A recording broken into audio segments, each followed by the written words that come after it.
प्रेरणादायक और मनोरंजक कहानियों के लिए चैनल को लाइक और सब्सक्राइब करें। एक बहुत ही गरीब किसान था जो किसी समय अमीर व्यक्ति भी रह चुका था। वह जब अमीर था तब भी और आज गरीब होने के बाद भी वह जितना हो सकता था दूसरों की मदद करता था।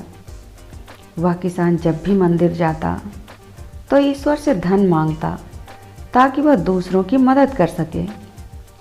ऐसे ही कुछ समय बीत गया।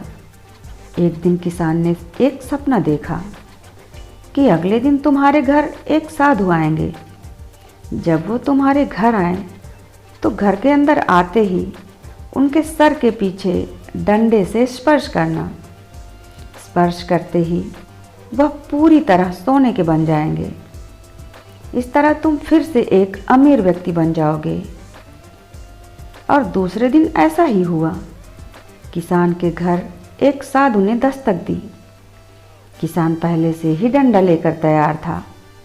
जैसे ही साधु घर के अंदर आया, किसान ने डंडे से उसके सर के पीछे स्पर्श किया और वह पूरी तरह सोने का बन गया। अब यह सब कुछ एक नाई ने देख लिया जो किसान के घर बाल काटने आया था।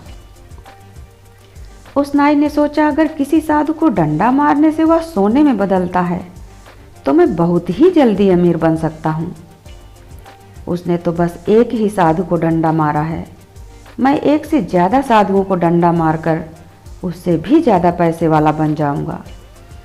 यह सोचकर उसने अपने घर दान देने के लिए साधुओं को बुलाया। साधु भी परेशान थे कि इस नाई ने हमें कभी कुछ नहीं दिया और आज भोजन के लिए आमंत्रित कर रहा है। लेकिन समय के अनुसार साधु उसके घर प्रस्थान करते हैं। नाई ने अपनी सारी तैयारी कर ली थी। जैसे ही साधु नाई के घर में प्रवेश करते हैं तो नाई अपने घर का दरवाज़ा बंद कर देता है और उसके बाद साधुओं को डंडे से मारने लगता है। लेकिन उनमें से कोई भी साधु सोने का नहीं बनता।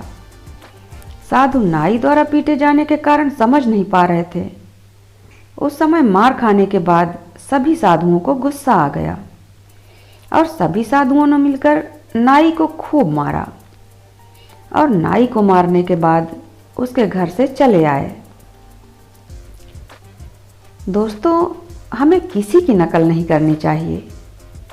कभी कभी हम किसी कार्य को जाने बिना दूसरे व्यक्ति की कामयाबी को देखकर उस कार्य को कर बैठते हैं, लेकिन उसमें नाकामयाबी ही प्राप्त होती है।